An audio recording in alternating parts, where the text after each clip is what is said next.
Amante Pai, Santo Criador e Senhor de nossa vida, te buscamos neste momento para bendizer e louvar o teu santo nome pela oportunidade que nos concedes de te adorarmos em tua santa casa.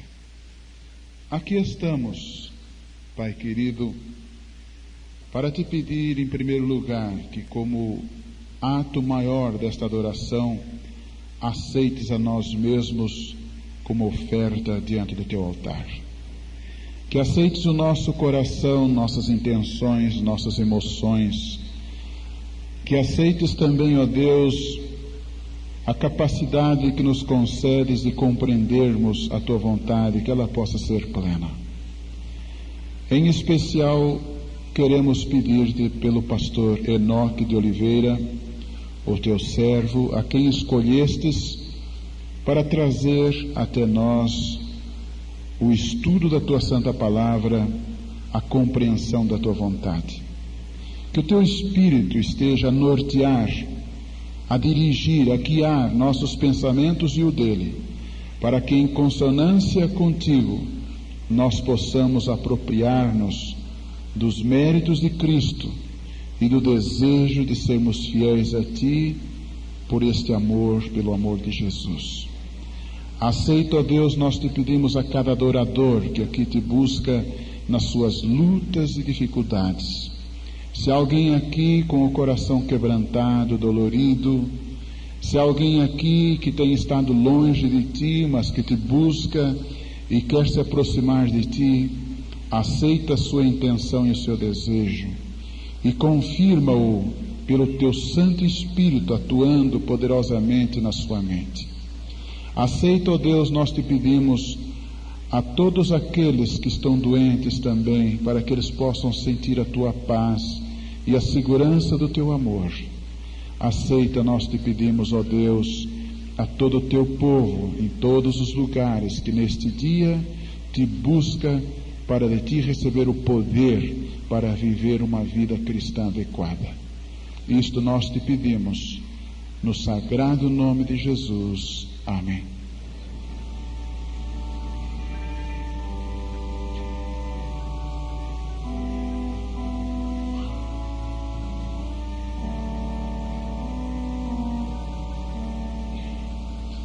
Amém.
Celestial, celestial.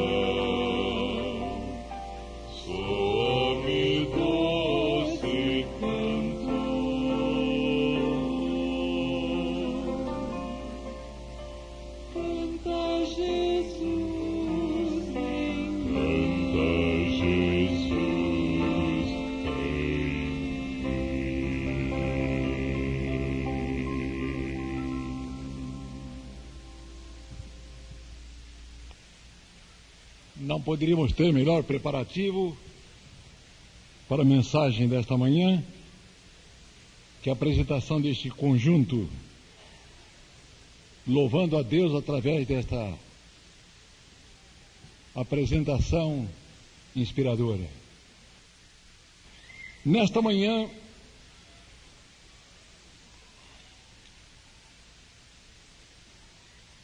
quero apresentar um sermão diferente. Talvez, pastor Otávio, à saída eu precisaria 2 guarda-costas ou mais para me protegerem.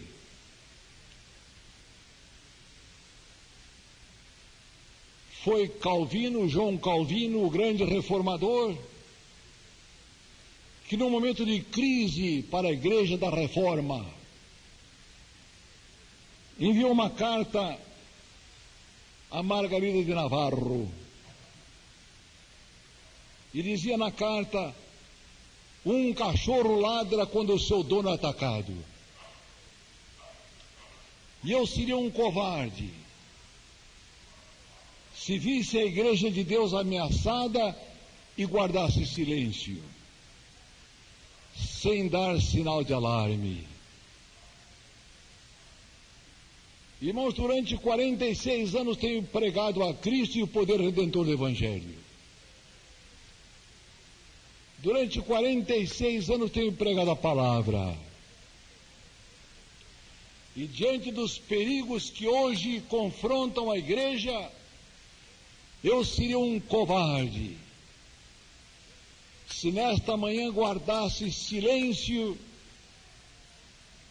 sem denunciar as forças que hoje ameaçam este último movimento profético à Igreja de Deus. Sim, quero nesta manhã denunciar, sem reservas, sem eufemismos, sem circunlóquios,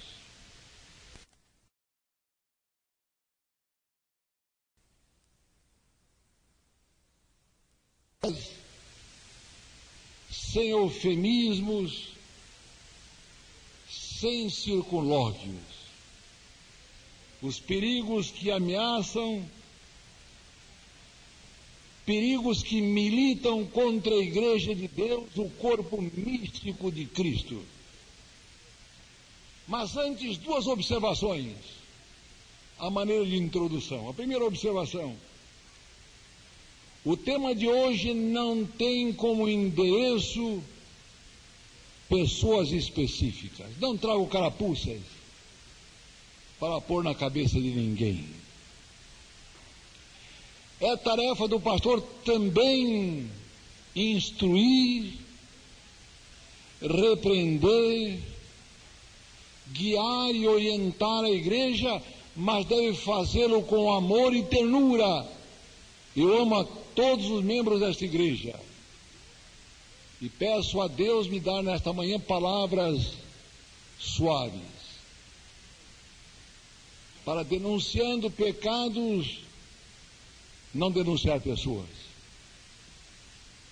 A segunda observação: temos muitas visitas nesta manhã e elas são bem-vindas a esta igreja. A igreja e o pregador desta manhã se alegram com as visitas que aqui temos. Mas uma família muitas vezes se reúne para discutir os seus problemas internos. E hoje a família de Deus, a comunidade adventista da Igreja Central, aqui está reunida para ouvir a exposição de alguns de seus problemas internos. O meu tema desta manhã tem como título: Cavalo de Troia dentro da igreja.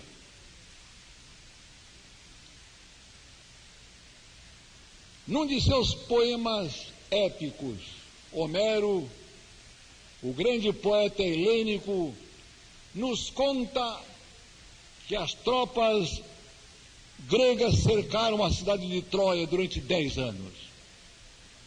foi um sítio duro e severo. 100.000 soldados cercaram a cidade de Troia, que resistiu com bravura, com heroísmo, com impressionante determinação, durante 10 anos.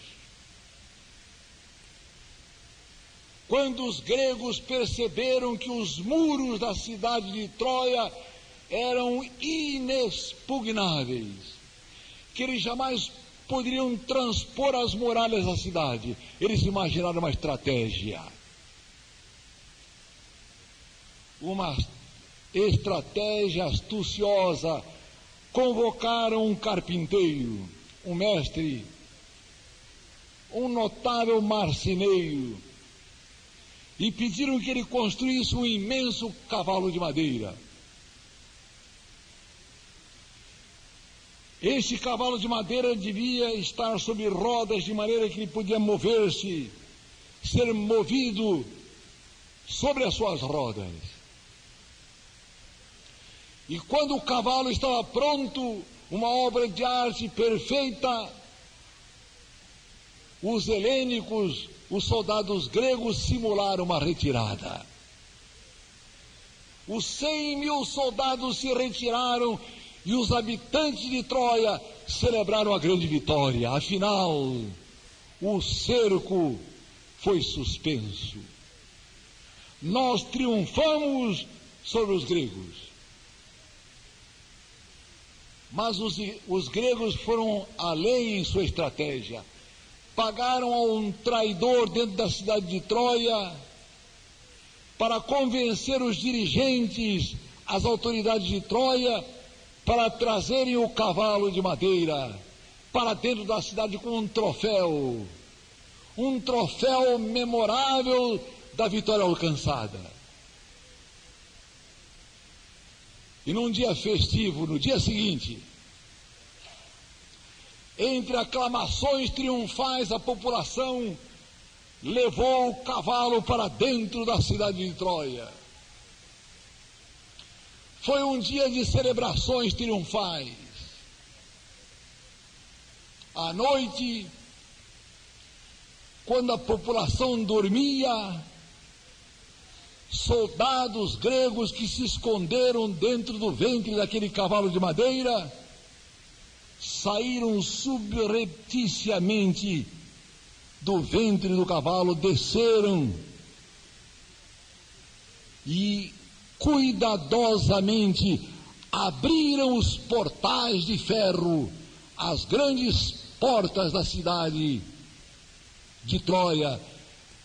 E os soldados gregos que haviam simulado uma retirada voltaram precipitadamente. E naquela noite, naquela madrugada, invadiram a cidade e passaram os habitantes de Troia a espada. O grande triunfo dos gregos, conquistado com astúcia e habilidade.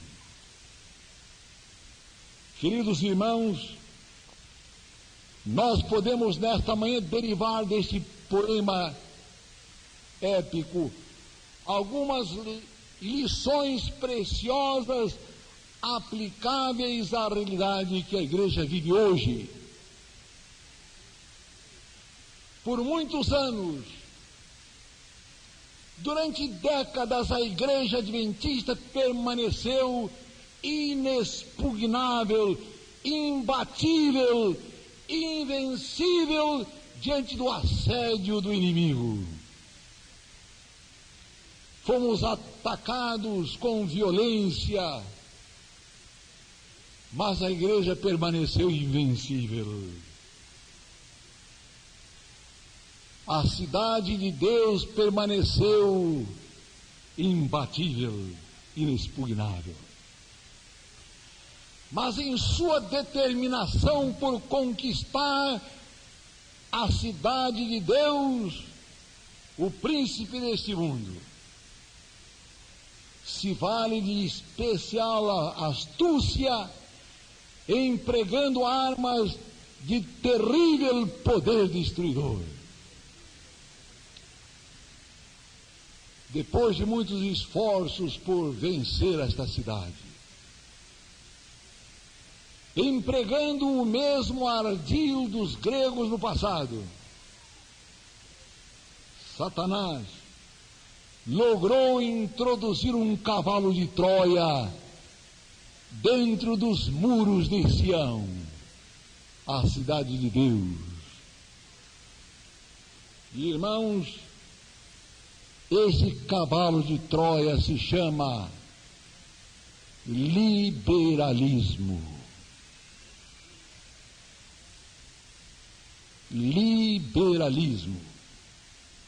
E agora, sentindo a obra nefasta e ruinosa do liberalismo no seio da igreja, percebemos quão vulneráveis somos aos ataques de Satanás.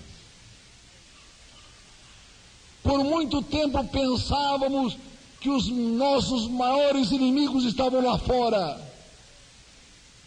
E agora, meus irmãos, percebemos o significado de uma declaração do Espírito de profecia. Atentem para esta declaração. Temos muito mais que temer pelo que vem de dentro do que pelo que vem de fora. Mensagens Seletas, volume 1, página 122. Temos muito mais que temer pelo que vem de dentro do que pelo que vem de fora. Irmãos, uma pergunta: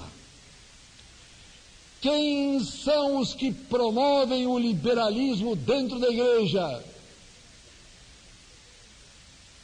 Não são pessoas más. Eles são cristãos que amam a igreja como você e eu.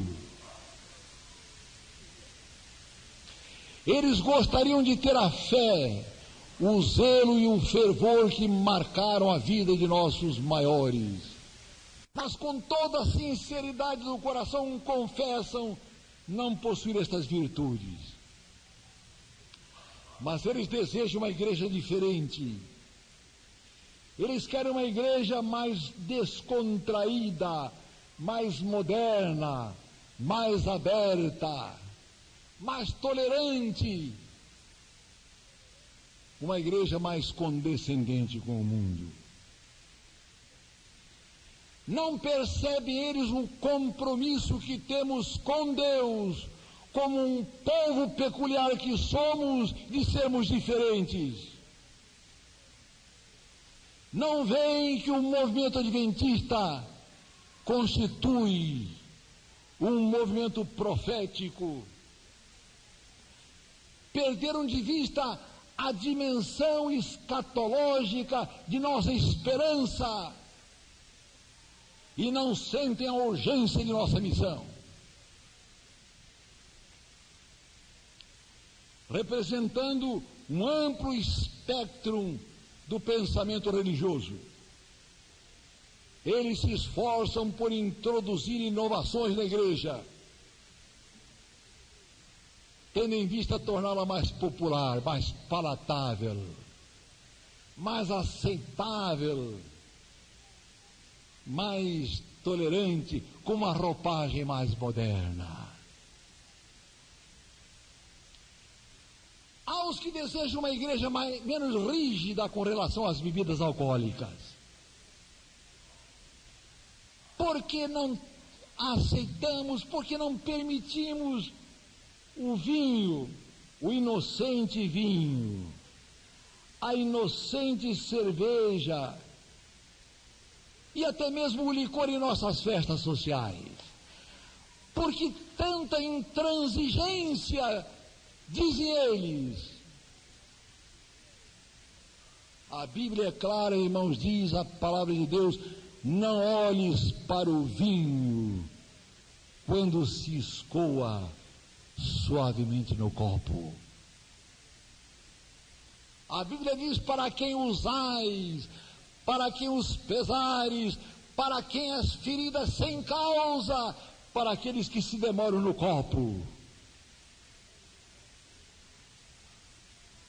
A Bíblia, irmãos, não faz concessões.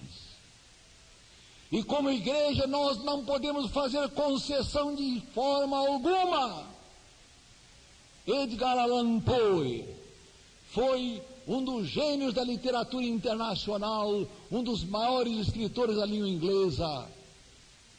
Morreu prematuramente, vítima de cirrose hepática e delirium tremens.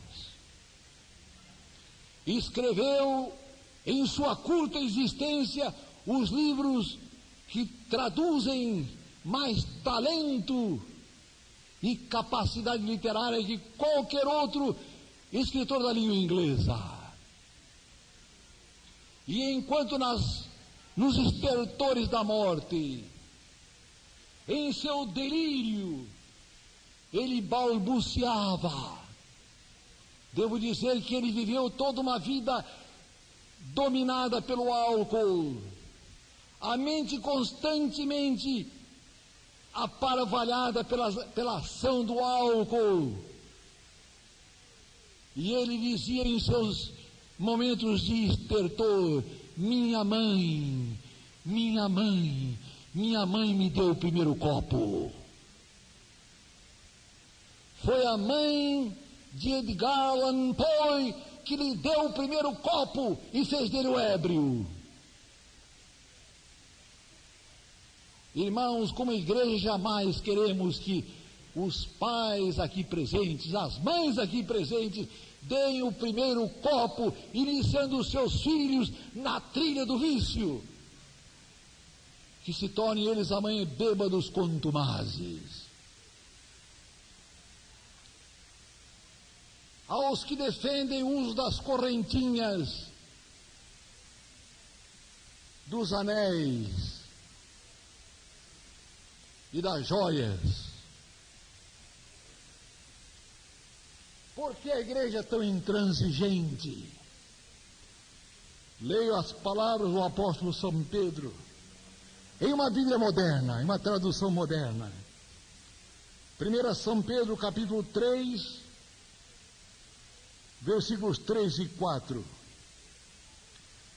Não se preocupem com a beleza exterior que depende de joias, ou de roupas bonitas, ou de penteados extravagantes. Sejam belas interiormente, em seus corações, com o encanto duradouro de um espírito amável e manso, que é tão precioso para Deus. A igreja, irmãos, com a palavra de Deus na mão, exalta os encantos da modéstia cristã, o princípio da simplicidade em todas as coisas. Aos que não hesitam em nosso meio, cavalo de Troia dentro da igreja, aos que não hesitam dentro da igreja em advogar a atividade sexual pré-marital, fornicação, na expressão bíblica. E a palavra de Deus diz: os fornicários não terão parte no reino de Deus. Aos que não vacilam em defender a experiência sexual extramarital, adultério. Nem os adúlteros terão parte no reino de Deus. Meus irmãos, em uma sociedade permissiva, saturada de sexo, uma sociedade imunda, uma sociedade cheia de vícios, degradada pela mais vil concupiscência, os adventistas são instados a ser o sal da terra e a luz do mundo. Em uma sociedade que glorifica o homossexualismo, em uma sociedade que exalta a infidelidade conjugal, os adventistas não podem fazer concessão de espécie alguma. Mas, diz os liberais, a igreja precisa se modernizar. A igreja precisa ser mais aberta, menos medieval, menos obscurantista. E devo dizer uma coisa, irmãos. Quem é responsável por estas normas, por esses princípios que caracterizam a igreja? Quem é responsável pelos princípios de fé que formam o adventismo? O pastor Wolff, presidente da União Sul-Americana? Não. O pastor Gorski, presidente da União Sul-Brasileira? Tampouco. O pastor Fuchner, presidente da Associação Sul-Paranaense? Muito menos. O pastor Otávio, pastor dessa igreja? Não. Alguns dizem estas normas obsoletas e absurdas são estruturadas, são criadas por um corpo de pastores intransigentes, confinados em uma torre de marfim, incapazes de entender os tempos e as estações.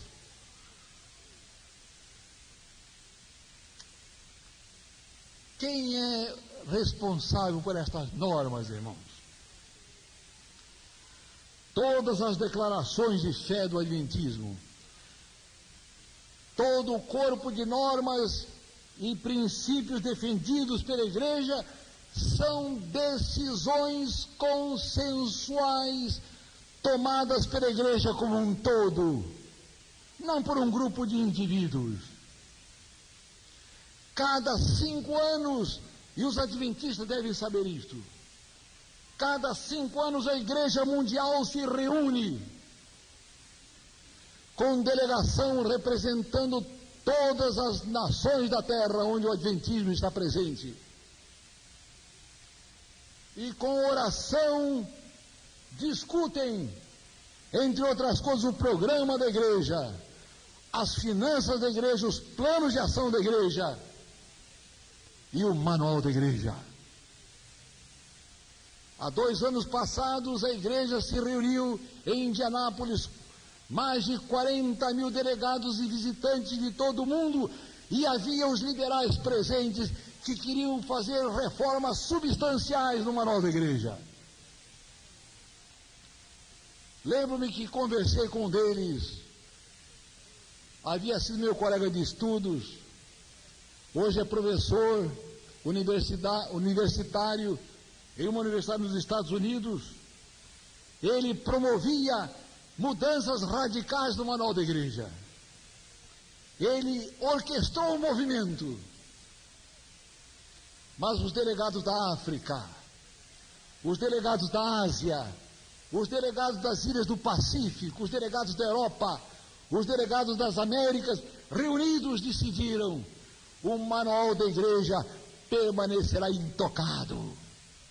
Oraram, o Espírito Santo guiou. Irmãos, podemos nos rebelar contra os manifestos de fé, podemos nos rebelar contra os princípios da igreja, mas esses princípios são guiados e dirigidos pelo Espírito Santo através de sua igreja.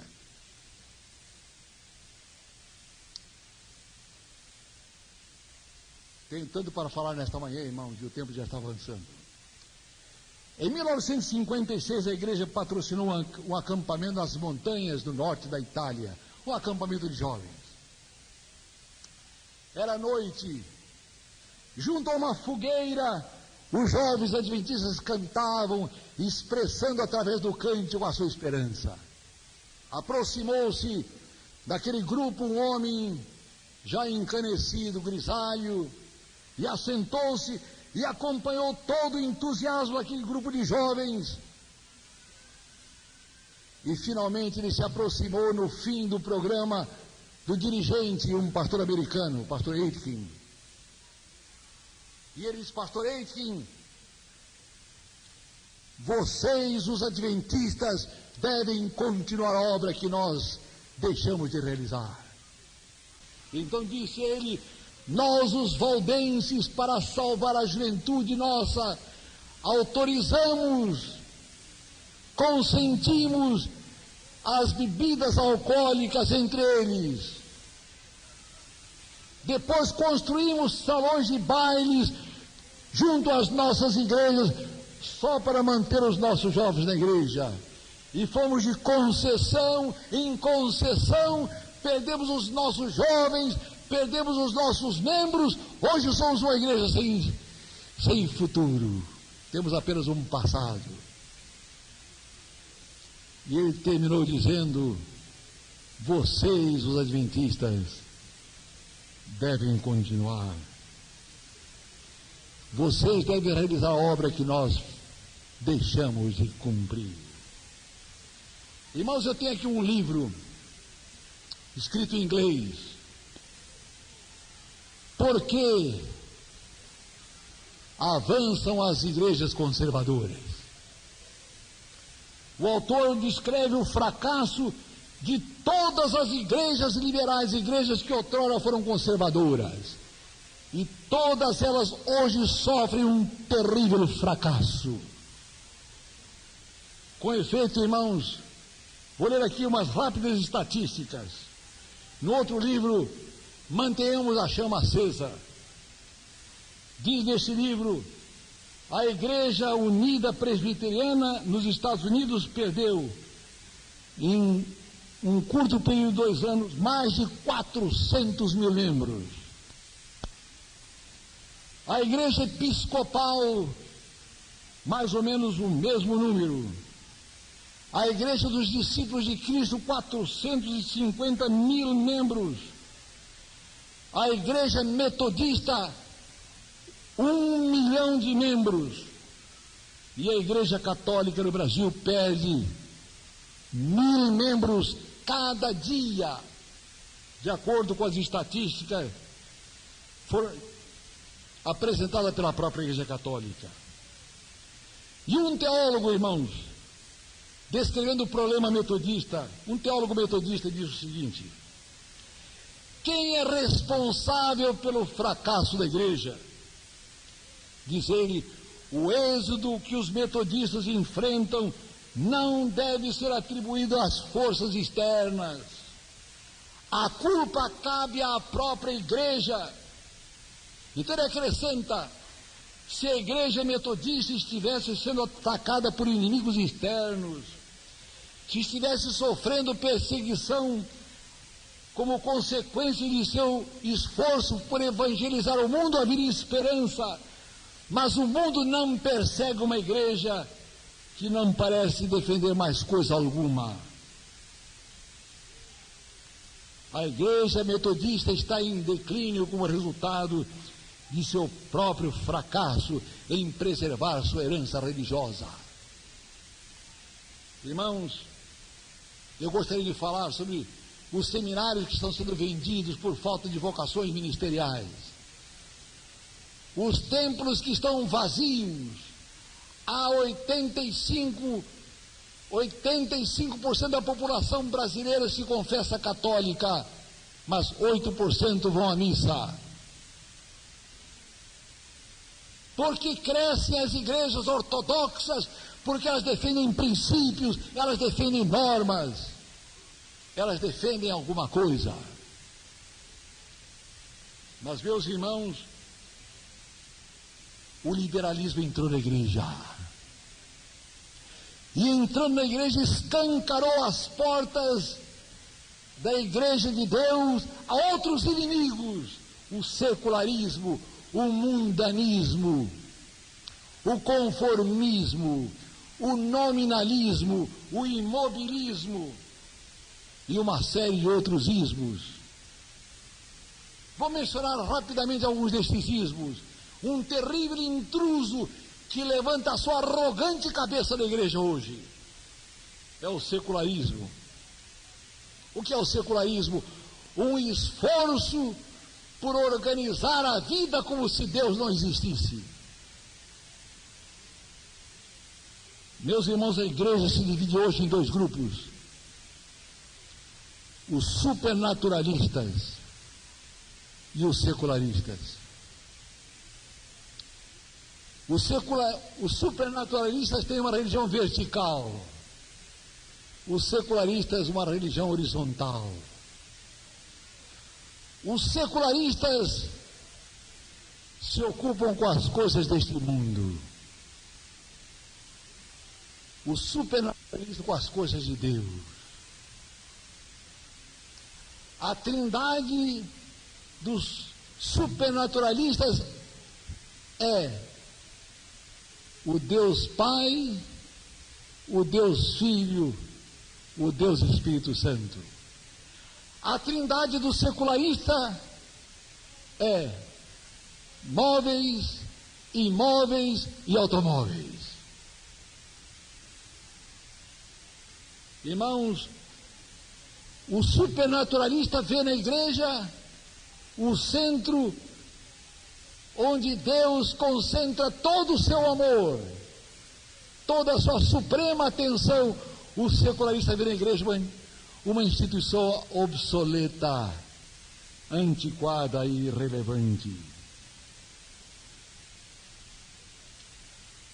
O secularista, irmãos, para ele há sempre um espaço crescente para o mundo e um espaço menor para Deus. Há mais tempo para a televisão e menos tempo para a devoção. Há mais tempo para a recreação e menos tempo para a oração. E quais as consequências do secularismo? Paulo estava em uma prisão, a última prisão em Roma, e seu amigo abandonou. Quem se lembra desse amigo? Quem foi esse amigo? Demas. E Paulo diz: até Demas me abandonou, amando o presente século, secularismo. Irmãos, o fim inevitável dos que se deixam arrastar por esta onda ameaçadora, o secularismo, é sombrio e terrível. Outro intruso que penetrou dentro dos muros de Sião é o mundanismo.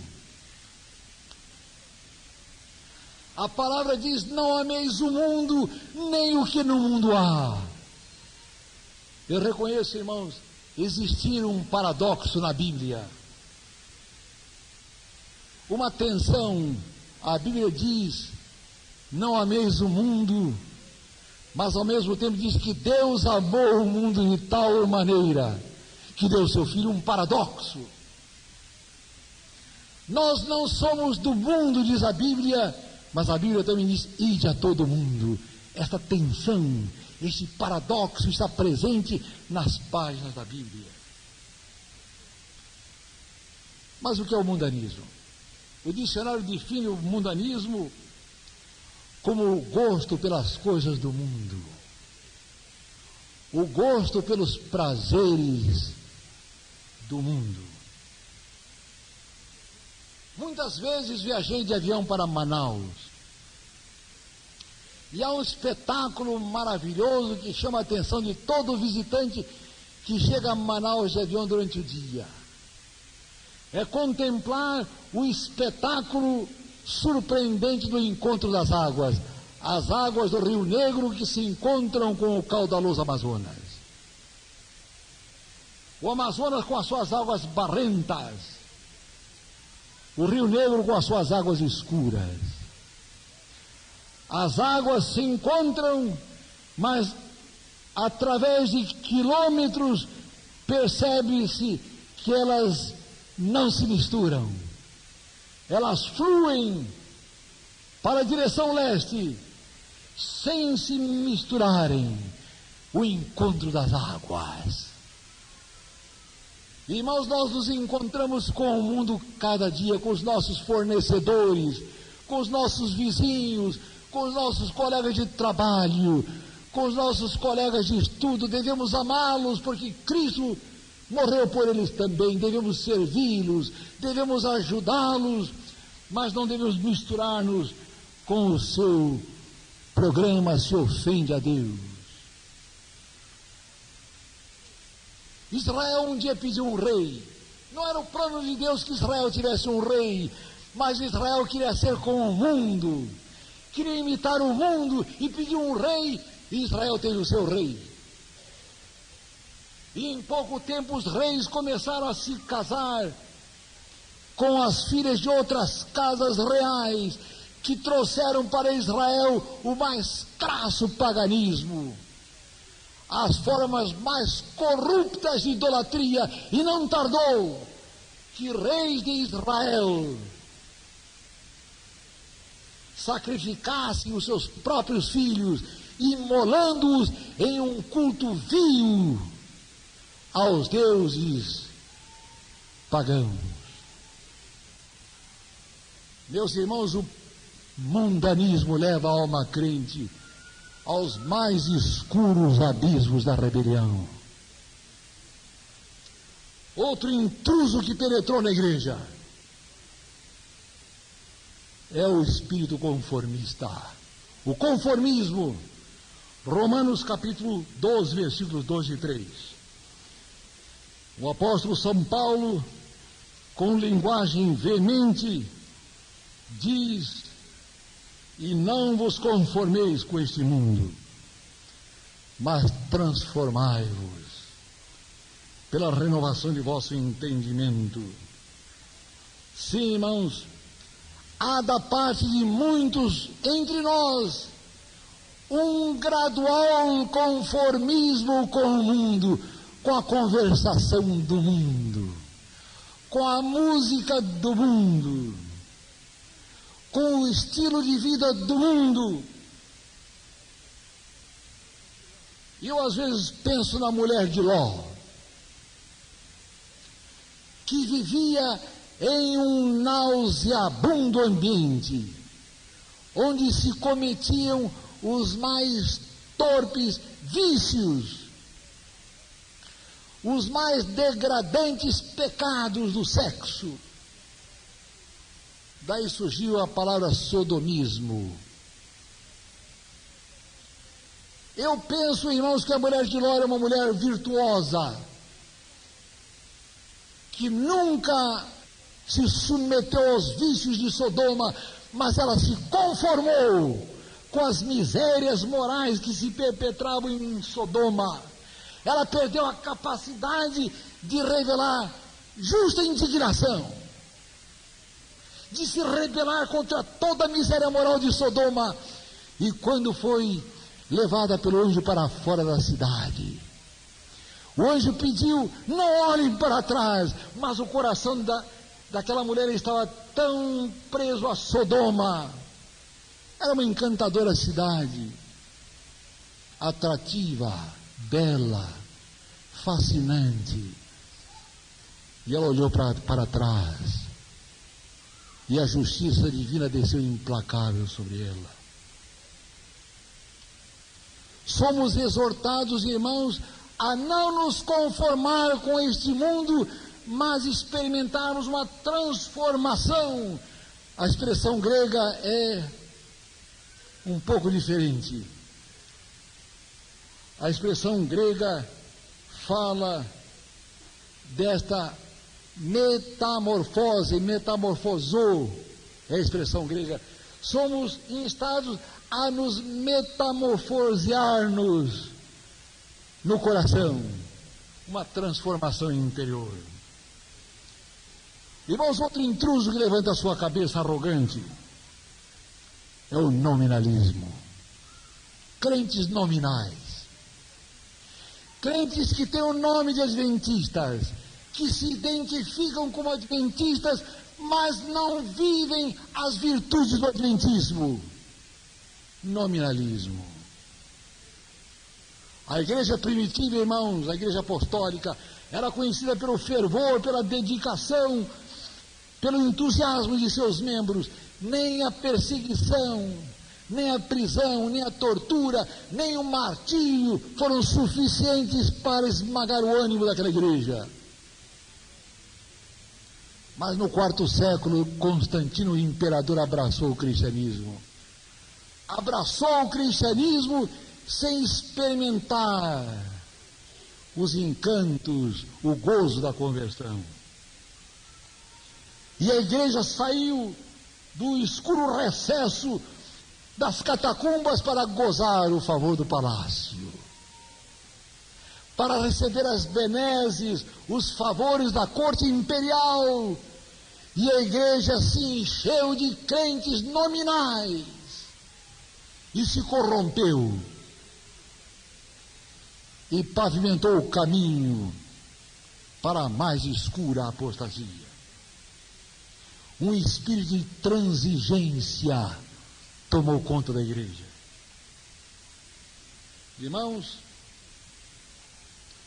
há alguns anos atrás, eu fui convidado a apresentar uma palestra a um grupo de pastores em Montevideo, no Uruguai, pastores não adventistas, sobre o que creem e o que professam os adventistas.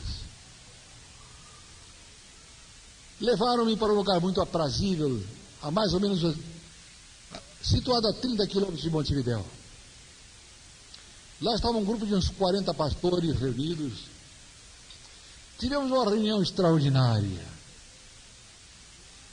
muito cordial, em um lugar aprazível. Era um centro valdense, lugar de retiro de pastores. Havia uma linda biblioteca, fora um regato lindo, árvores frutíferas, árvores ornamentais, uma relva muito bem cuidada. Quando terminou a palestra, um pastor se aproximou a mim e disse: pastor, gostaria de conhecer a Catedral Valdense. Eu ignorava. Uma linda Catedral Valdense. Ele mostrou a catedral, uma nave bonita, o melhor e maior órgão do país. Ele mostrou-me um museu valdense onde estavam os documentos do período de perseguição da igreja. E ao ver aquela linda igreja, toda lindamente acarpetada, um órgão lindo, eu perguntei: pastor, quantos são os valdenses no Uruguai? Ele baixou a cabeça e disse: somos 35 mil, mas a maioria são crentes dos 3 sinais. Nós contamos apenas com 7 mil valdenses do Uruguai. Crentes dos 3 sinais, eu nunca ouvi essa expressão. E eu lhe perguntei: mas pastor, o que significa os crentes dos 3 sinais? Eles, os crentes que recebem as bênçãos da igreja apenas no nascimento, casamento e morte. Nominalismo, crasso nominalismo. Bem, irmãos, devo terminar. Reconheço haver apresentado um quadro muito sombrio da igreja. Mas em minhas reflexões finais, quero apresentar uma perspectiva mais luminosa, mais brilhante. Há uma citação no Espírito de Profecia que me traz muito conforto. Mensagens Escolhidas, volume 2, página 380. A igreja pode parecer prestes a cair, mas não cairá. Ela permanece incólume enquanto os pecadores de Sião serão expurgados. O joio será separado do trigo. Irmãos, esse movimento triunfará. O fogo jamais morrerá nos altares adventistas. Mesmo que todos nós que aqui estamos presentes, incluindo o pregador, mesmo que todos nós levados pelo secularismo como Demas, ou levados pelo conformismo como mulher de Ló, abandonemos a igreja de Deus, Deus há de suscitar um remanescente que iluminará a terra com os fulgores da glória divina. Irmãos, este movimento triunfará. A minha pergunta agora é esta: triunfarei eu também com este movimento? Triunfará você também com este movimento? Irmãos, experimentando as bênçãos de um reavivamento, nós haveremos de triunfar. E esta é a mais sentida necessidade da igreja hoje, é a minha maior necessidade agora, um reavivamento em minha vida espiritual, em minha relação com Deus, em minha relação com o Senhor Jesus. Eu devo terminar agora, irmãos. Houve, em 1902, na Escócia, em Welsh, um grande reavivamento. Milhares e milhares, dezenas de milhares de fiéis foram sacudidos por um reavivamento que marcou a história da pregação no mundo. Um dia, um turista norte-americano embarcou para conhecer a cidade de Welsh, onde ocorreu o grande reavivamento. Ele desceu no aeroporto, foi ao hotel e saiu à rua e queria saber onde começou o reavivamento. E ele parou e perguntou a um policial, um guarda na rua: e disse: senhor, eu soube que aqui em 1902 ocorreu um grande reavivamento. E mais tarde ocorreu um outro reavivamento em 1952, no mesmo lugar. Ele perguntou ao guarda: onde começou este reavivamento, senhor policial? O policial estufou o peito e disse: este reavivamento começou aqui debaixo desses botões dourados, aqui neste coração, dentro deste peito, começou este reavivamento. Irmãos, necessitamos um reavivamento, mas este reavivamento deve começar aqui debaixo desta gravata, dentro deste coração já um pouco cansado. Este reavivamento deve começar no teu coração. E então, irmãos, nos prepararemos para o triunfo final, o triunfo da igreja.